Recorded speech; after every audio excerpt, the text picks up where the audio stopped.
Bismillahir Rahmanir Rahim. Wa sallallahu ala Muhammadin wa ala alihi wa sahbihi ajma'een.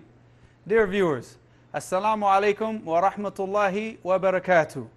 Welcome to Cosmic Proofs, where we follow the tracks of knowledge to find the truth which has been hidden throughout the ages.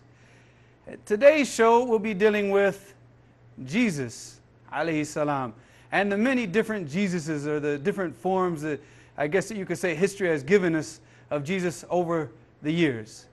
So before we begin, first let me introduce our hosts.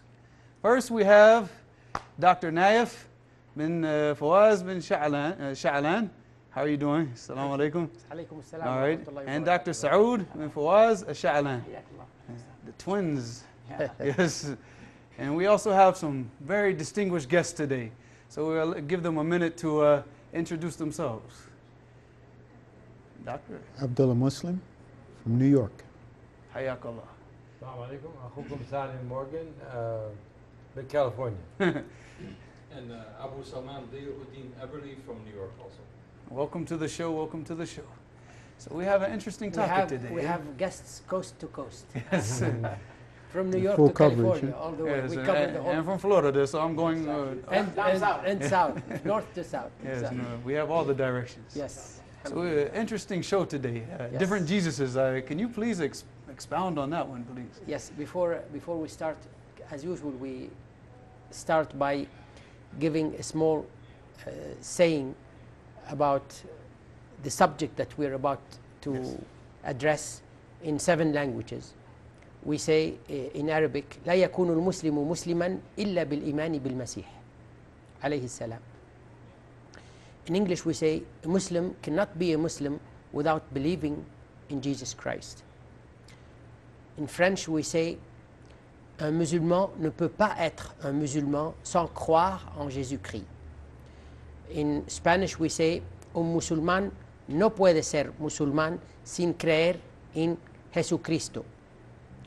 In Italian we say un musulmano non può essere un musulmano senza credere in Gesù Cristo.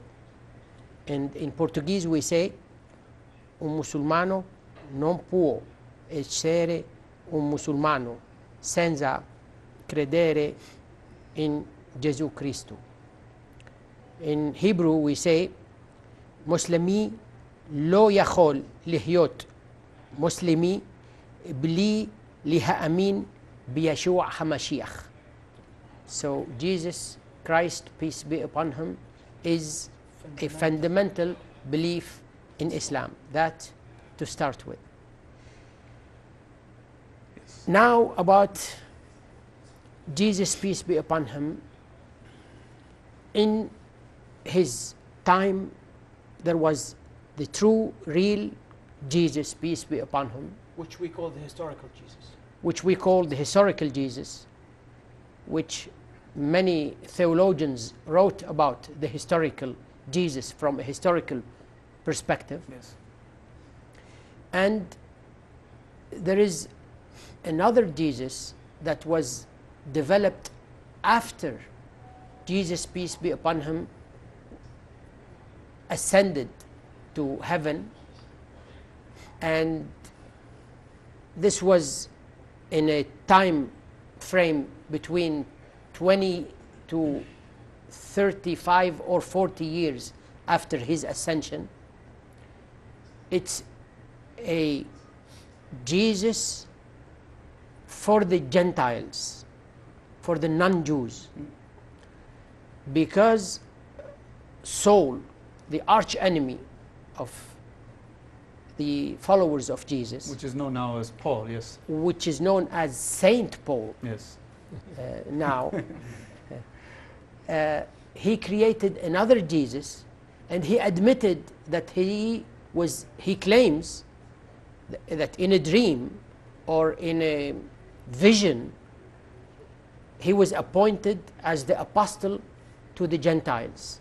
But everybody knows that he was a Jew from one side, but at the same time he was intellectually a Hellenic, Greek because he's from Tarsus, and Tarsus is where all the commerce with the Arab world and Palestine took place from Greece. So he was in education a Greek, and he claimed about himself that he's Roman in allegiance and he's a Jew by faith. So he combined.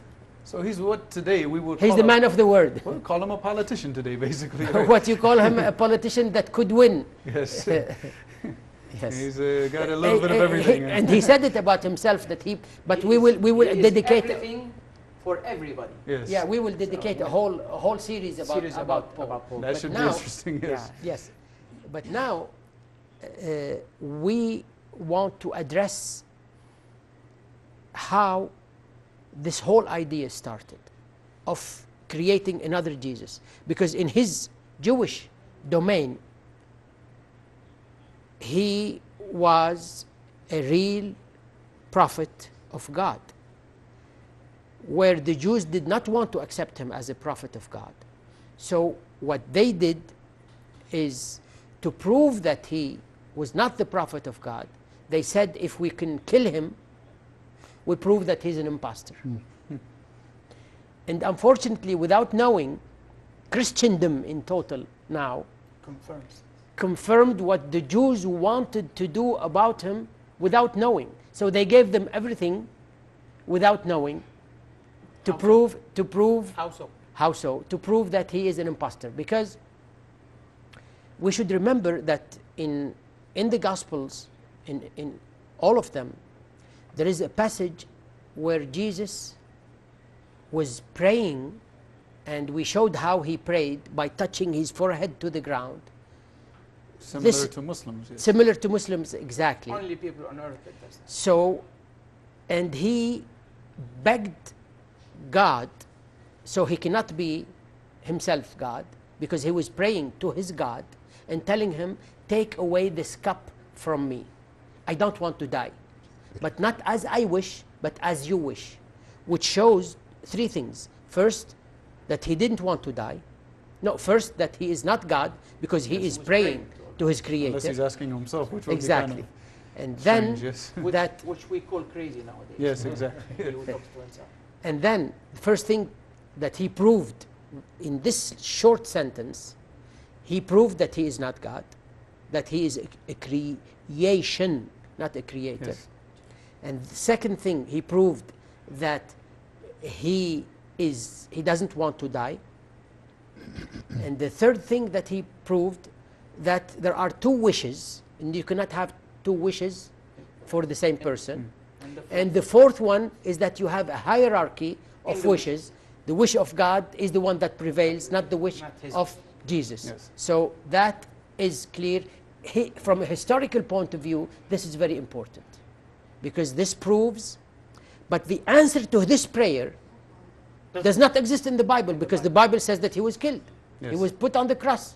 So what the Jews wanted to Supports prove, the original. exactly, but we will see in the episode about Jesus in Islam, how it coincides with the Jesus of history. His exact demand. Exactly. So his exact wish was fulfilled in the Quran by God not letting him Yes. die. We got it. I have someone accepted Islam in North Carolina, and he said the reason he did it was that he saw a bumper sticker on a car. And that bumper sticker said, pray to he who Jesus prayed. Exactly. And this got him thinking. He was a Christian, and it got him Absolutely. thinking, and then eventually he came to Islam, because he found the same thing that you're Brothers- mentioning. Because when you read the Bible, you find so many passages of Exactly. him falling on his face and calling to God. So how can God call God? And so on and so forth. Brother, imagine truth is so simple and so obvious, and yet is unseen. That shows how indoctrination overtakes facts. This is a very simple fact. As in another example, when he says, Son of Man describing about himself. Yet through conditioning, they understand it, Son of God. Yeah, and he called himself a man sent by, By God, God. amongst you. Amongst you. And that's pretty clear. I mean, You cannot be any clearer than this. no, not up for No debate way. anymore, right? Exactly. What brought about the historical Jesus? This is very important for us to understand that history deals usually, in most of cases, with reality, with tangibles. When he walks amongst humans, and he talks among humans, to humans, and he thinks like humans, and he has needs as humans. He ate, he slept, he was tired, he despaired at some times, he suffered, he got angry, he cursed. and Unfortunately, he was even- afraid. Even the Bible shows that he lied also. Yeah. That's not According to the Bible Yeah, now. exactly. yes. That's not what, That's not what we our Muslims Jesus, say. yeah. Okay, Exactly. that's according to the Bible. now, exactly. right? Exactly. That's why Talking I said the about Bible that. shows. And that's why he said unfortunately. Yes. So Said, it's- unfortunately, the So Bible. these facts are tangibles. And on tangibles, you build truth. So how did the church come about justifying this duality? By creating a duality in his persona. Lahut wa nasut. He has part human, so he has needs. He's for- fully human and fully, God. God at the same time. Which philosophy. You know, Is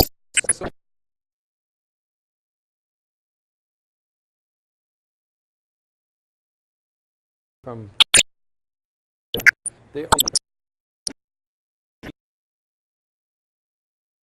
the obstacle. You have to jump over that. You have to get over that. You have to have a leap of faith. And I think that might this be is where the whole, this is the where the idea saying comes came. from. Yeah. As a matter of fact, the Vatican officially put it in their bylaws of the faith, in the creed of the faith, that it is not a matter of scripture. Nowadays, you can read it, you can go back to it. They didn't even let it oral or hushed or within the church itself. When you are in sermon, they tell you, oh, if you ask the pastor, well, this evidence tell you otherwise. He says, no, take my word for it. No, they put it in an official, as my brother showed it in last year episodes, where he read the exact bylaw where they mentioned it explicitly. So it's amazing, brother. Way. So that kept, so the beginning of the awakening of the search about the true Jesus started in Germany by the Protestant movement. But then in the around the 1725, in the 18th century, a German scholar started a new wave of research about Jesus, the historical Jesus, and about this, it was called textual criticism. And there's, So- there's a whole trend that And then the whole trend started there, and it kept on going and snowballing until the 20th and 21st century. Can you please Were they explain the ones- exactly what Yeah, this... let's see. Oh. Were they the ones who found that the original scripture was Q? This is what they call the quelle. the quelle. Exactly, Yeah, exactly. and then You see, yeah, synopsis, when they started this, they took it from the Muslims, because Muslims look for authenticity first, and then they look for the evidence, and then look what's in it. Empirical. Yes. Method. you have. So, yeah. so what they did, they were influenced. These are scholars that have been exposed to the Islamic philosophy that came from Spain, and they started this movement. They were fought. They were considered heretic then by the church, and strangely enough, they were considered heretics by both churches, by the Catholic and by the Protestant that they are part of. That Protestantism came against it. So this trend kept on going all the way until it reached the 21st century and the end of the 20th century, and now the beginning of the 21st centuries, where you have scholars everywhere in the Christian world and in divinity schools, and where you have departments in divinity schools that are looking for the true historical Jesus. And one of the most famous ones now in America, in Chapel Hill, in North Carolina, is Professor Bart Ehrman,